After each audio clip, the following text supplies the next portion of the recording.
yang Fajar tahu sebelum adanya perpindahan agama tentang Allah itu gimana? Wah, ini agak ngeri juga Bang Daman kalau aku jawab ini ya. Jawab aja. Kadang-kadang gini loh, aku sebenarnya udah nggak itu musik yang lama-lama lagi, tapi gini Pak ya,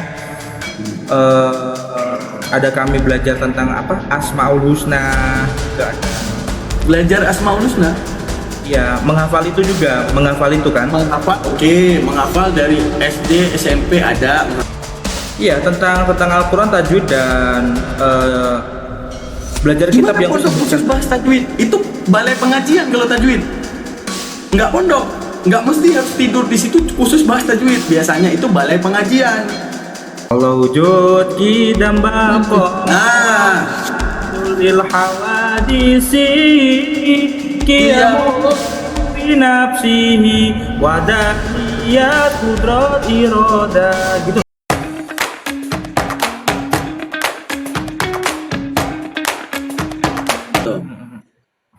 jadi coba kau ceritain dulu perjalanan kau pindah. Nah, karena aku belum tahu gimana perjalanan pindah itu gimana, coba. Mana tahu termotivasi ya?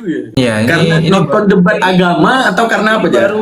ini baru pertama kali ya aku ngomong atau speak up di orang muslim ya, atau di Daman ya. Tapi intinya gini sih bro, aku pada waktu itu gini ya. Ini kita sharing dewasa aja ya, nggak ada hujatan ya. Kita ngobrol dewasa aja lah. Pilihan masing. Ibaratnya gini Iya, aja. dan masing-masing. Pilihan masing. Kalau agama lu yang benar, gue yang di neraka. Kalau agama gue yang benar, lu yang di neraka. Ini gitu, aman ya, terima ya nasib pribadi ya guys ya. Nah, terus gimana? Jadi Coba. sebenarnya gini udah, aku tuh ngedapetin di Kristen tuh ini secara pribadi. Kadang kita ngomong kalau orang nggak ngalamin pribadi itu, kadang orang tuh nggak percaya. Emang beneran ya gitu. Jadi paham nggak ya maksud aku nih? Paham ya? Nah, Pengalaman pribadi, Jadi, spiritualitas gitu ya. Karena gitu spiritual. lah. Iya, ranah spiritual. Dan itu memang kita Bener. mau ngomong gimana pun, misalnya aku ngomong sama teman-teman muslim. Jadi aku tuh pindah tuh karena aku gini, wah masa sih boy ini lah. Tapi pada intinya gini Bro Daman. Pada waktu itu gini loh, aku waktu di Manado ya, aku tuh kan penasaran ya sama ibadahnya orang-orang Kristen ya kan. Nah, oleh karena itu aku punya rekan kerja yang Kristen di sana. Ya kan? Nah, akhirnya aku gini Bang Daman, aku ngomong sama dia, aku boleh nggak ikut kamu ke gereja gitu kan. Aku ngomong karena aku tuh penasaran, ya kalian tuh ngapain aja di gereja, maksudnya ini apa yang aku ingat-ingat dulu ya, bahwa kalau kita di orang-orang Kristen tuh apa, mungkin karena sosialku dulu, jadi bilang bahwa orang Kristen tuh menyembah manusia begini-begini lah, intinya yang nggak masuk akal lah gitu kan. Nah, oleh karena itu aku ada inisiatif penasaran untuk datang dan memastikan, karena di situ tuh di Manado kan memang mayoritas Kristen ya. Nah, oleh karena itu aku bilang, loh ini katanya Kristen begini-begini, tapi kok banyak ya di Manado ini gitu kan. Oleh karena itu aku gimana ya, aku penasaran gitu. Datanglah aku ke gereja itu Bang Daman. Nah, Itu Protestan, Katolik. Protestan. Oke. Nah, dari situ aku langsung masuk ya. Nah, jadi di Manado aku sering dengar lagu rohani ya, entah emak-emak yang putar musik atau apa gitu. Pokoknya aku sering dengar, dan akhirnya tapi aku menganggap lagu rohani yang diputar sama emak di rumah-rumah itu mati. Ini pribadiku yang ngomong ya, mati tuh rasanya nggak ada kehidupannya lagu rohani ini. Mati. Pas Gitu loh, Pak. putar di rumah-rumah itu nggak ada pengaruh banget. Biasanya Nggak ada gitunya. nggak ada pengaruhnya, kayak bodo amat, Ya, lagu ya. rohani itu kayak biasa aja gitu kan. Setelah aku coba masuk ke gereja ya kan, aku denger lagu rohani itu hidup gitu Bro Daman. Hidupnya gini ya, hidupnya tuh apa ya, iya kayak hidup gitu. Aku nyebutnya Punya feel, lagunya tuh ada feeling. Misalnya kan gini, kita pernah dengar lagu Inggris yang kita nggak tahu artinya, tapi lantunan daripada musiknya itu membawa kita jadi sedih ya gitu. Feel-nya itu kan.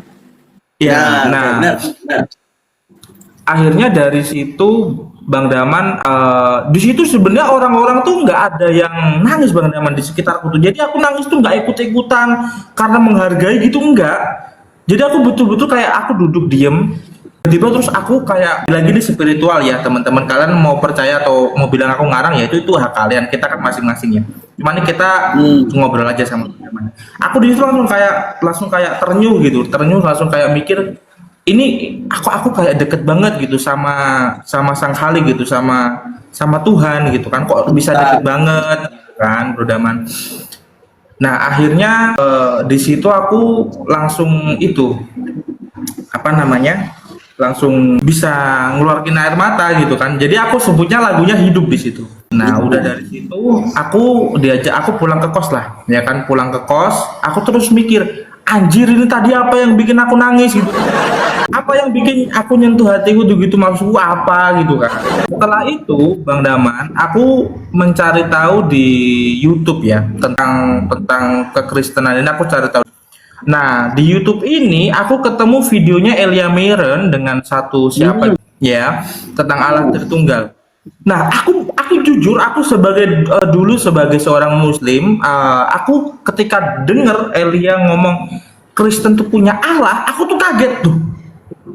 Tapi Allahnya, iya kok orang Kristen punya Allah, tapi dia Allahnya punya anak, punya roh, terus disebut Tritunggal. Padahal entah doktrin entah apa, tapi yang seingat aku dulu ketika masih di pesantren tuh bahwa Allah kita tuh kan esa, tidak beranak dan tidak diperanakan. Nah, tapi di situ entah kenapa hatiku terbuka pengen belajar gitu kan, pengen belajar gitu. Hatiku pengen coba belajar. Belajarlah aku lihat-lihat terus videonya, aku coba ganti tentang Allah Tritunggal, aku ganti. Lama-lama masuklah itu ke ingatan, jadi coba membuka pikiranku, membuka hatiku kan, coba pelajari. Nah akhirnya aku bilang oh ini sebenarnya apa namanya, aku kok malah tambah cocok di ini ya, tambah klik di pengajaran di Allah Tritunggal ini, di Kristen lah ini. Habis itu Bro Daman aku semakin rajin lagi ke gereja tuh ya kan, semakin rajin ke gereja. Cari tahu, aku tanyalah ke hamba Tuhan yang di situ, Pak saya ini bukan dari Kristen, saya dari sini ya kan, dan saya mau belajar nih tentang Allah Tritunggal itu seperti apa. Saya penasaran gitu kan. Di private lah di gereja situ aku diajarin, jadi begini dan begini.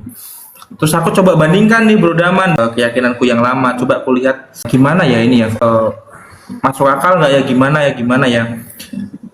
Ternyata setelah aku belajar tentang kenapa Allah tuh punya anak, yang disebut anak tuh sebenarnya bukan anak ketika Allah tuh menikah punya anak, tetapi relasi hubungan itu. Nah, jadi aku mikir relasi.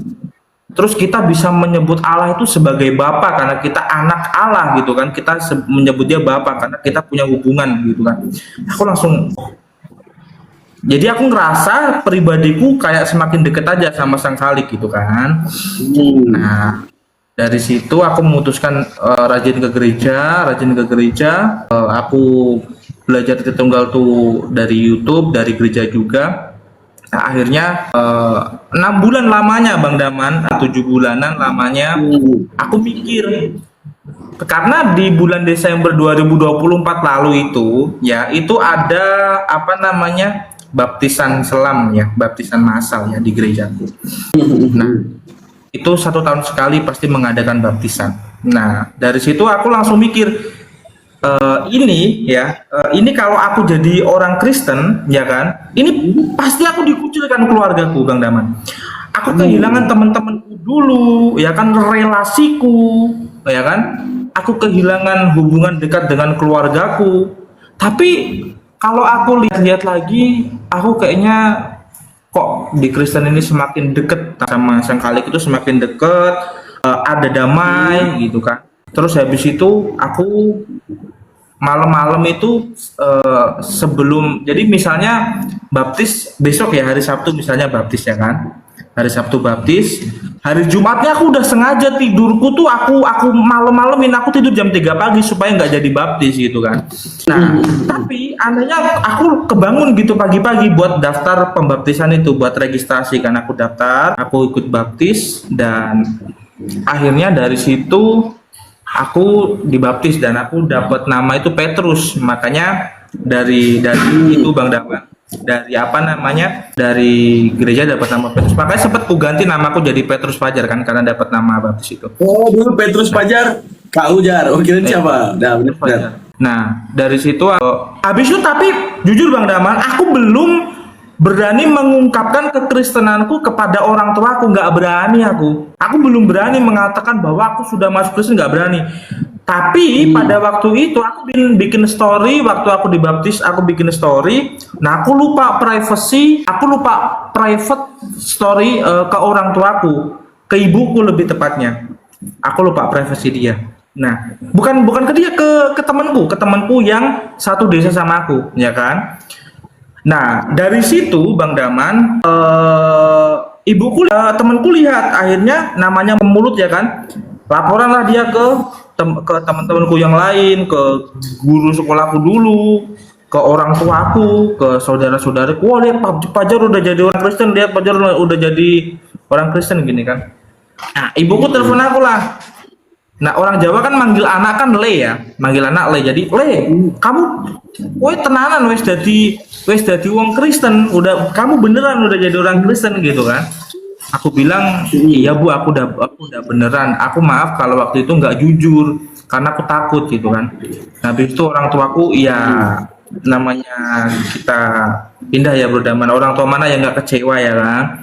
Akhirnya ya semua perkataan kebun binatang tuh keluar semuanya. Ucapan kebun binatang yang B2 yang RW itu keluar semua. Ya seperti itu. Akhirnya aku sampai kamu pulang, aku masih ingat kata-kataku gini Bang Daman, aku masih ingat kata-kata orang tua kayak gini. Sampai kamu pulang ke rumah ya, aku penggal kepalamu ya. Kamu keluar dari rumah, jangan kembali ke rumah. Ibu mau terus kasih kamu makan apa? Gitu. Kami mau lihat Yesus itu mau kasih kamu makan apa, gitu kan? Nah, aku langsung down mentalku. Wah anjir, aku nggak punya siapa-siapa nih di Manado nih, kayak mananya ini, gitu kan? Udah nggak ada siapa-siapanya aku di situ. Tabunganku pun aku setiap gajian pasti aku kirim ke rumah Bang Daman. Aku kirim ke rumah. Aku ada cicilan di rumah kan aku kirim. Jadi aku di situ pegangan ngepres. Aku udah nggak dianggap lagi. Akhirnya aku bertekun lah di situ. Aku dapat pekerjaan akhirnya di tambang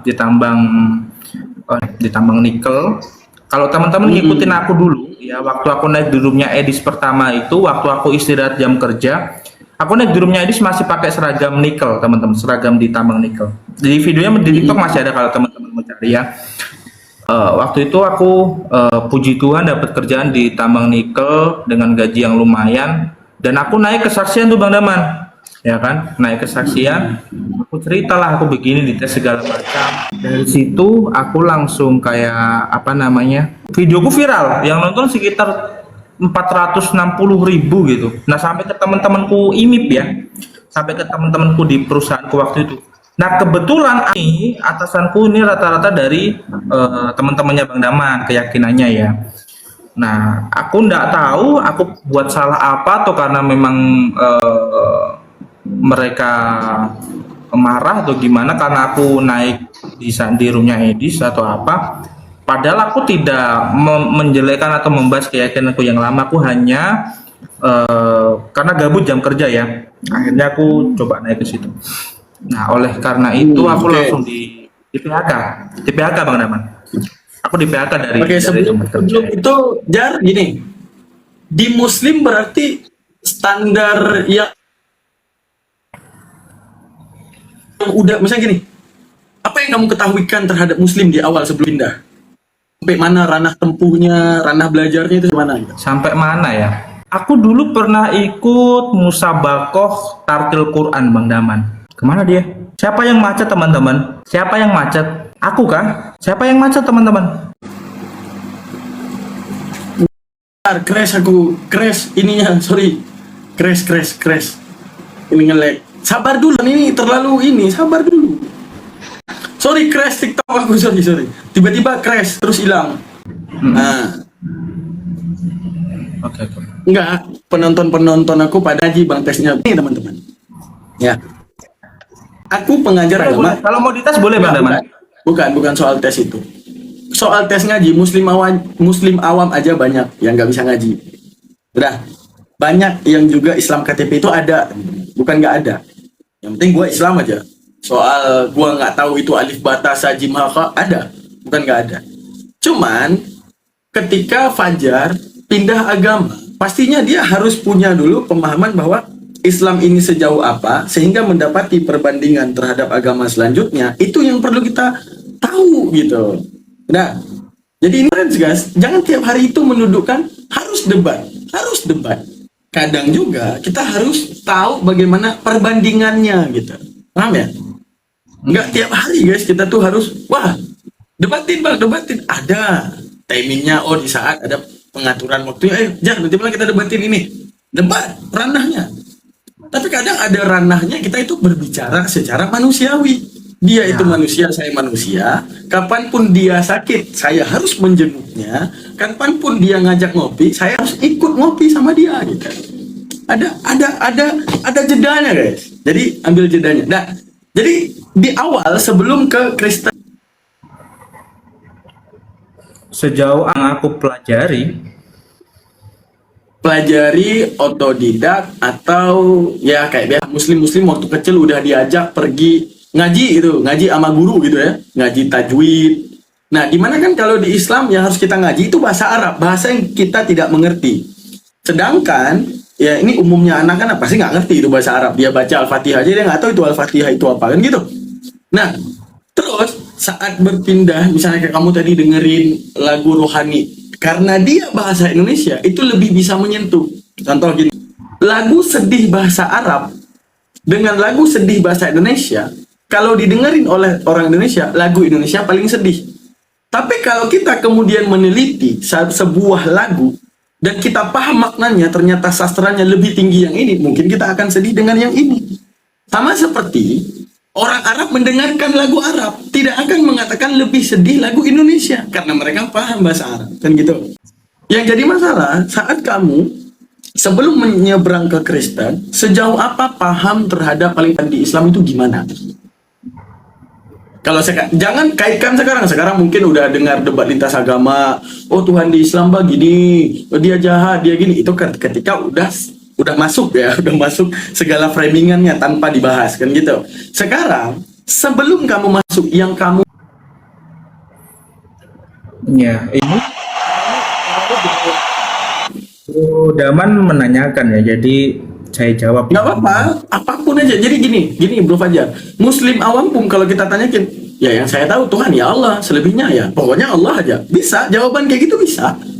Karena apa? Ya tergantung sejauh ranah tempuhnya itu sejauh apa gitu. Kayak contoh gini, orang jalan kaki cuma bisa jalan 20 meter. Nggak bisa kita salahkan dengan orang yang jalan motor mampu 20 kilo. Nggak bisa.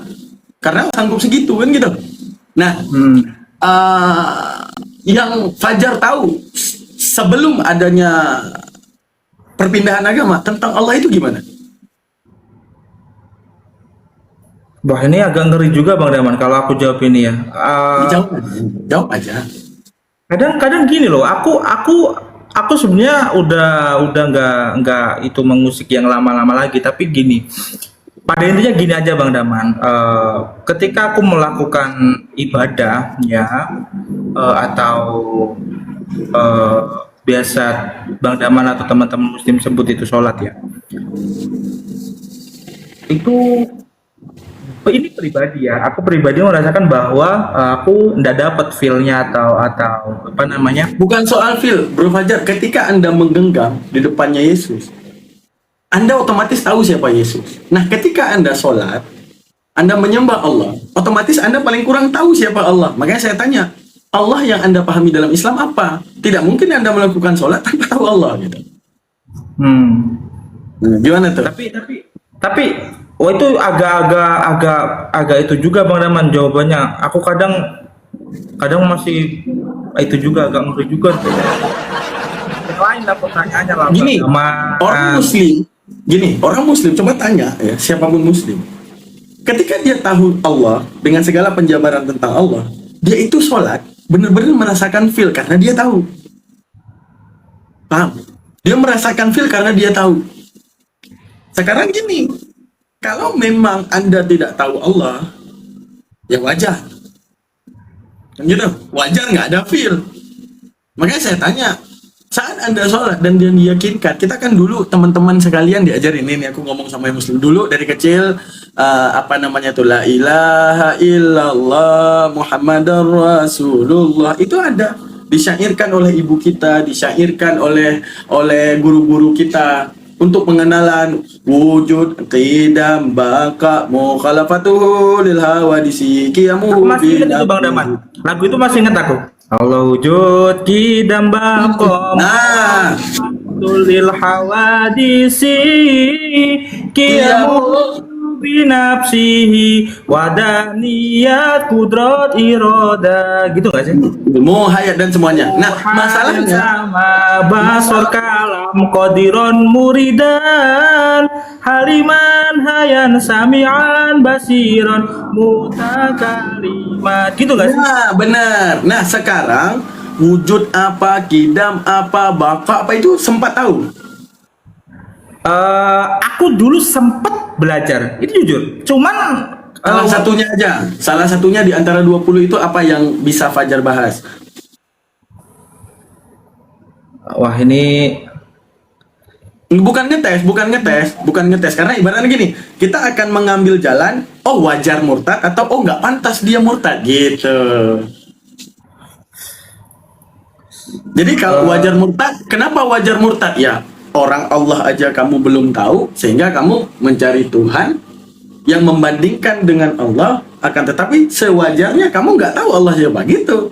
Kayak gini, di Kristen kamu tahu una substansia, kamu tahu una, kamu tahu substansia, terus diajarkan apa? Tri, unity, bagaimana tri ada dalam unity, diajarkan pribadi logos, bagaimana hubungan relasi antara theos dengan logos, kamu tahu itu. Sekarang di Islam, ketika berbicara wujudnya Allah, apakah berbicara tentang bentuknya Allah? Itu gimana? Sempat tahu tentang hal tersebut? sempat belajar ya, waktu itu sempat belajar. Nah, yang dipelajari apanya gitu? Coba. Karena pesantrenku itu pesantren Quran, Bang Daman.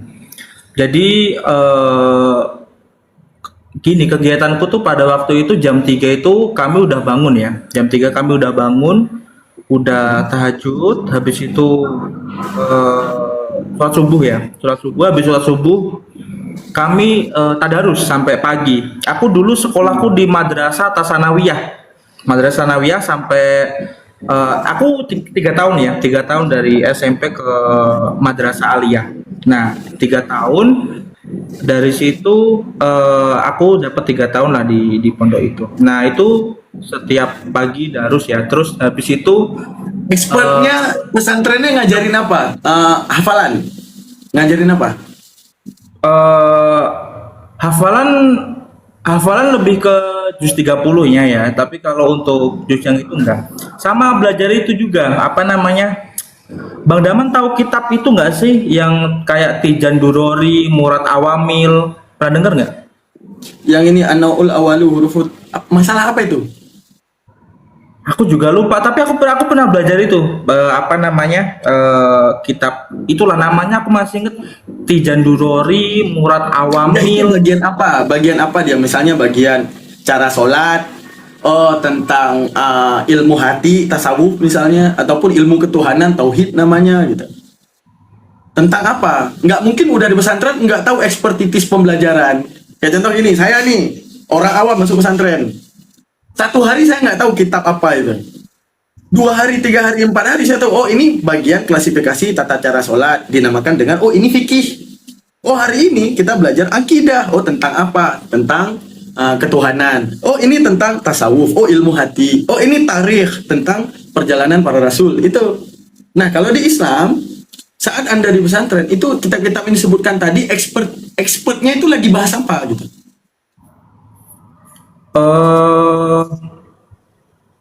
Takut salah ngomong lagi, tapi Nggak seingat apa-apa, aku ya, bukan ngetes Fajar, buang dulu isi otak bahwa aku ngetes, enggak.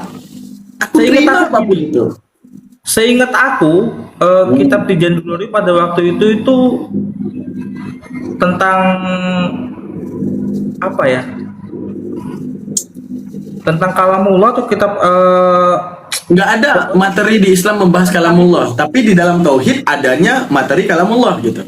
Tapi nggak ada khusus kitab membahas kalamullah, nggak ada. Jadi ada itu juga. Ada apa namanya? Ada kami belajar tentang apa? Asmaul Husna juga ada. Belajar Asmaul Husna. Ya, menghafal itu juga, menghafal itu kan. Menghafal, oke, menghafal dari SD, SMP ada menghafal Asmaul Husna. Gini, gimana? Ya apa? Ya Rahman, Ya Rahim ada. Itu hafalan anak SD. Oke. Masalahnya nggak ada materi di Islam itu yang membahas khusus Asmaul Husna, nggak ada. Tapi Asmaul Husna dibahas dalam metode kajian tafsir gitu. Itu di bagian apa? Kan dari pondok expert pondoknya jelasin apa gitu. Karena nggak mungkin dari pondok itu nggak ada expert penjelasan. Ada pondok tafsir, ada pondok Al-Quran. Oh, pondok tahfidz cuma menghafal Al-Quran. Nanti ada namanya pondok mustambat, menjelaskan bagaimana ulama itu menyuling dalil. Expertnya di bagian apa gitu? Lebih ke ini, lebih ke Al-Qurannya Bang Daman. Lebih ke Sampai- Al-Qurannya apa itu?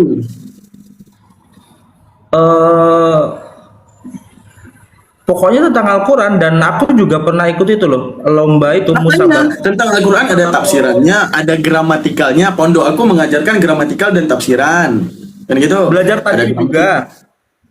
Tajwid itu kita dari SD udah diajarin kalau kita memang di Islam. Dari kecil aja udah di ini, biasanya emak-emak kita tuh pegang sapu lidi tuh.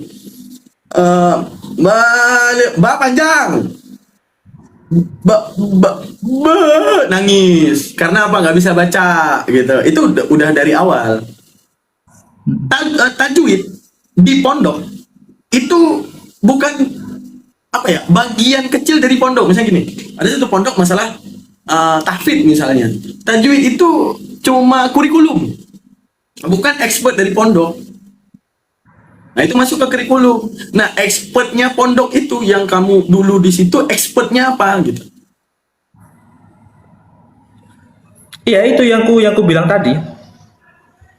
Tajwid.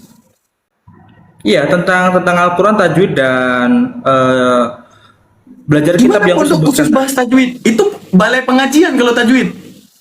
Nggak pondok. Nggak mesti harus tidur di situ khusus bahas tajwid. Biasanya itu balai pengajian.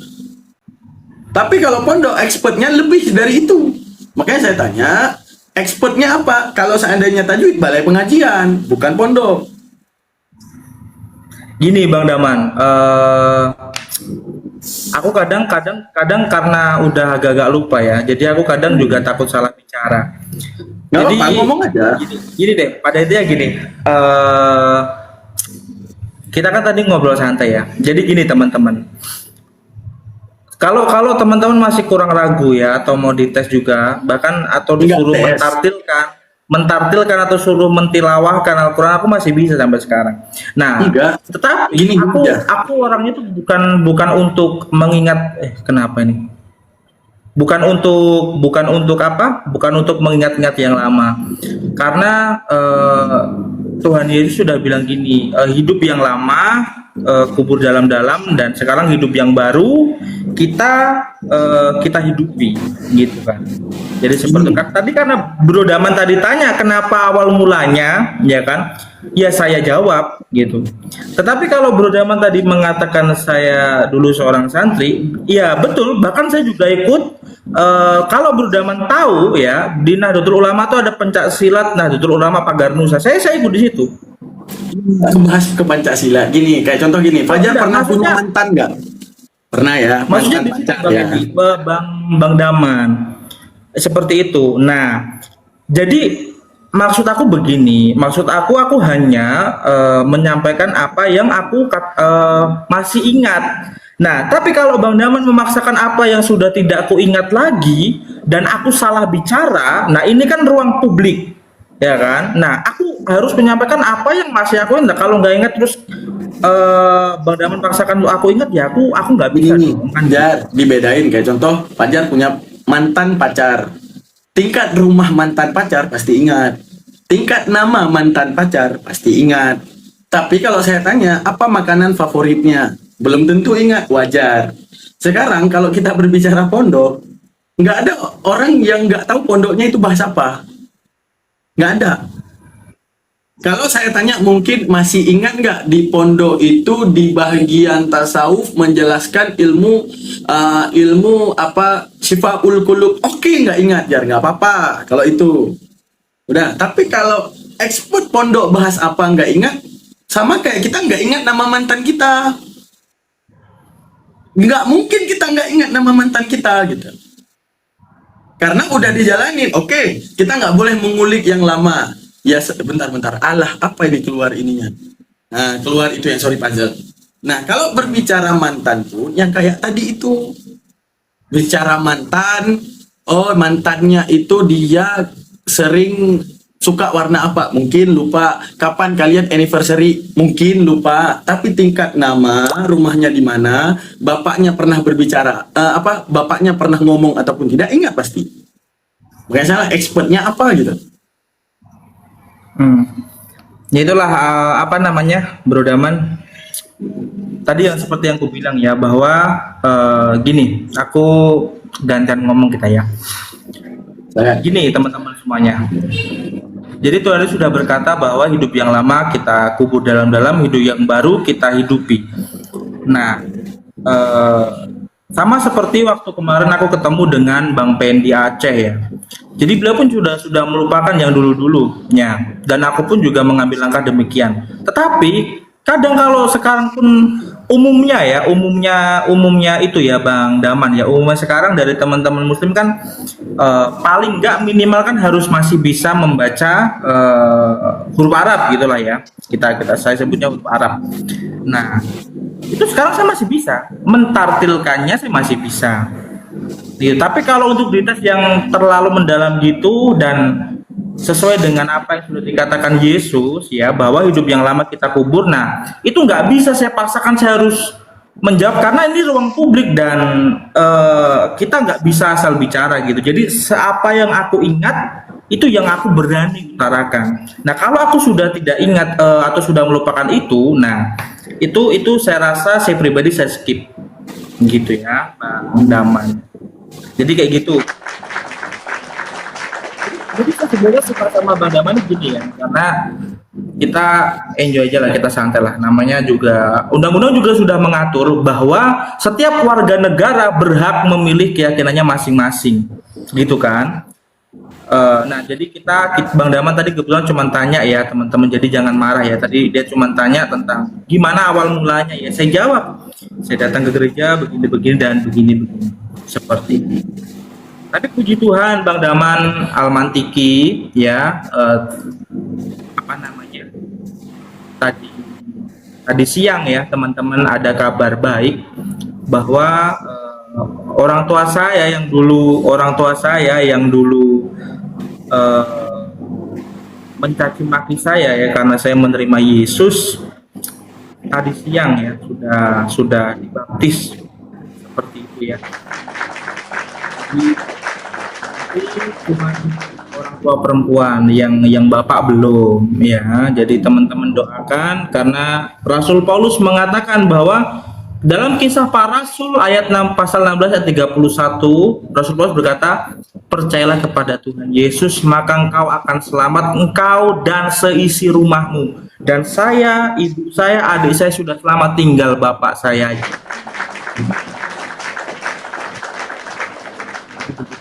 Ya, gitu. Bang Daman, apakah Bang Daman tertarik mau login? Saya tertarik mau login itu dari semenjak kecil dan saya minta izin kepada emak saya. Tapi saya expert di bagian semua. Artinya expert tuh gini. Saya dulu punya teman namanya Kevin. Kalau di Aceh di Loksmawe itu cuma ada satu gereja Katolik sama Protestan, ibadahnya di situ. Nggak tahu bagaimana mereka melakukan bukan selebrasi ya, kolaborasinya nggak tahu gimana, pokoknya kayak gitu. Dah itu gereja. Nah Katolik itu kalau nggak salah saya yang dijelaskan oleh si Kevin itu bahwa Katolik itu ibadahnya nggak mesti minggu, bener nggak? Bener nggak? Itu jangan salah saya tuh. Nah jadi tapi seringnya ramainya di minggu karena Protestan sering ngerayain di minggu apa sering ibadahnya di Minggu. Oke. Saya pinggiran Loksmawe itu deket banget sama laut. Saya dan Kevin, dia kebetulan Chinese, tuh sering banget nungguin dia di gereja, dia pulang dari gereja, kami ke laut. Namanya narik pukat, narik jala buat nangkap ikan bareng-bareng, ya kan? Karena nanti nelayannya ngasih. Biasanya kami minta cumi-cumi dan segalanya, nanti buat pakai mie Aceh gitu. Terus saya itu orang yang dipaksa tiap hari sholat. Sedangkan si Kevin ini enak. Apa enak? Dia ibadah cuma seminggu sekali. Sedangkan saya setiap hari. Setelah itu, saya pikir, dari kecil udah expert pikiran saya. Saya pikir, agama ini peraturan hidup. Paham arti peraturan hidup? Lu lahir, lu wajib punya agama. Itu dari kecil pemikiran saya. Bahwa, ini apa bedanya? Bedanya si Kevin ini lahir dari emak yang Kristen. Lah gue lahir dari emak yang Muslim. Sampai aku menyalahkan kenapa aku nggak lahir daripada rahim yang Kristen. Nggak capek-capek ibadah. Capek 5 waktu dibawa sapu tiap hari disuruh sholat. Capek 5 waktu disuruh dibawa sapu, subuh dibangunin, nggak bangun disiram air, yang penting sholat kan gitu. Akhirnya saya berpikir, ini kalau kita balik aja ya, ini kalau emak aku dulu Kristen, ini hari ini aku Kristen sama kayak Kevin. Ini si Kevin juga sama. Kalau kita balik kejadiannya emak dia Islam, mungkin di hari ini dia yang sholat, aku yang ke gereja.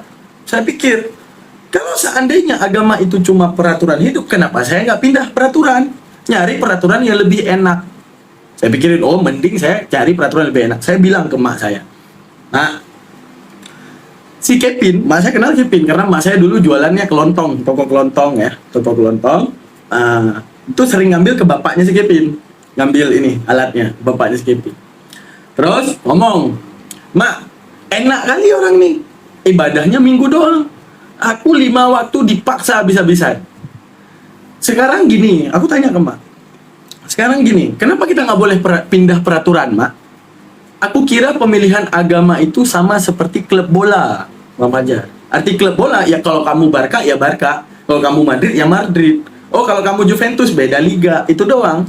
Tapi setidaknya setiap orang punya pilihan. Pikiran aku, semua agama sama. Apa semua agama sama? Peraturan hidup. Klub doang, penanda, tanda pengenal gitu. Nah, tanda pengenal doang. Oh, kalau kamu udah lahir, berarti kamu harus punya tanda pengenal kamu agama apa gitu.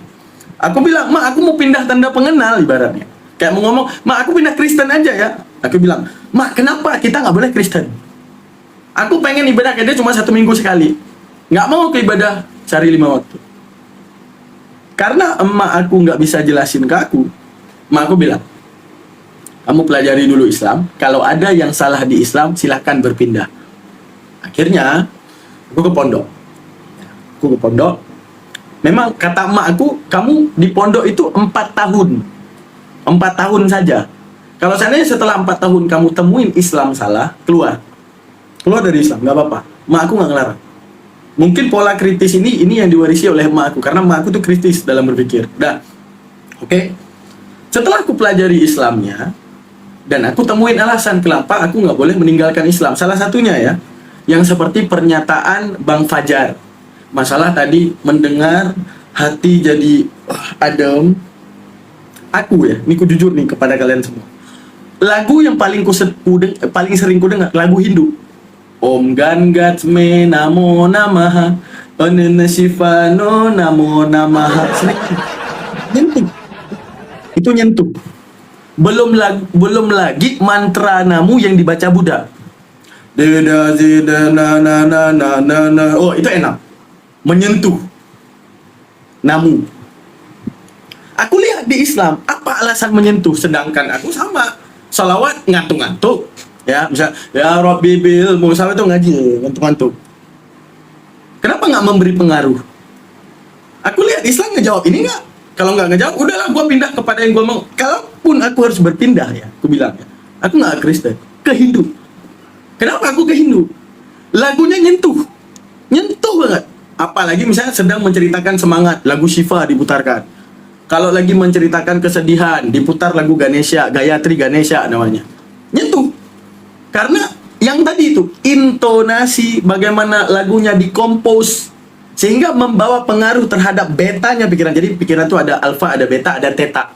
Theta itu adalah alam bawah sadar. Beta tempat diproduksi segala sesuatu yang menjadi afirmasi terhadap kita hidup. Contoh, ngelihat sesuatu, aku harus bisa. Nah, itu ketika semangat kita diproduksi di alam beta. Alfa menceritakan informasi pertama gitu. Itu cara akal berpikir dan kemudian menjadi sebuah perasaan dalam ilmu psikologi gitu. Nah, tentang diproduksi. Islam ngejawab ini nggak? Kalau nggak ada jawaban, gue pindah agama. Islam menjawab tentang bahwa, contoh ya Bro Fajar, ini nih Islam. Dijawabkan di dalam Islam bahwa iblis ketika meminta izin menyesatkan manusia, karena di dalam Islam iblis itu bukan berkhianat kepada Tuhan, karena dia tendensius terhadap anak Adam. Karena gara-gara anak Adam rusak hubungan dia sama Tuhan. Nah, hingga kemudian diceritakan bahwa iblis punya sifat. Apa ini sifat? Pokoknya yang namanya manusia harus sesat, bagaimanapun caranya. Masuk dalam hayalan manusia, masuk dalam darah manusia, masuk dalam pola pikir manusia. Tujuannya apa? Yang penting kamu sesat aja. Saya buktiin, bener nggak? Saya lihat. Ketika kesaksian-kesaksian orang Hindu, mereka itu memberikan kesaksian bahwa mereka dalam tidurnya, kalau nggak percaya ketemu sama orang Bali deh. Orang Bali itu ada ranah spiritualitas saat mereka tidur ataupun mendapat bayangan penglihatan dari Wisnu. Bahkan mereka memimpikan bertemu Wisnu tersebut. Pertanyaan saya, kalau memang ranah pembuktiannya adalah ketika spiritualitas terhadap Yesus, kenapa orang Hindu memikirkan Wisnu? Kalau memang Yesus benar, seharusnya mereka juga harus berpikir Yesus. Mereka juga harus memimpikan Yesus. Dan orang Buddha memimpikan Siddhartha Gautamanya, Dewi Kuan Yin dan segalanya. Menunjukkan apa? Benar juga apa kata Islam. Apa benar juga kata Islam? Bahwa inilah sifat daripada salah satu sifat iblis. Kalau dalam Islam dijelaskan saat iblis bertemu dengan Nabi Musa, gitulah. Dah. Oh gini. Berarti menunjukkan apa? Salah satunya iblis itu dapat meracuni pikiran. Contoh ya, aku dengan selawat biasa aja. Kalau kamu sering masuk room aku, apa yang keputar? Yahweh, Rafa, Elohim, Shaddai. Masuk nggak ke hatiku? Masuk. Tapi detik aku tahu ini pengaruh iblis, aku takut. Lalu Islam menjabarkan lagi.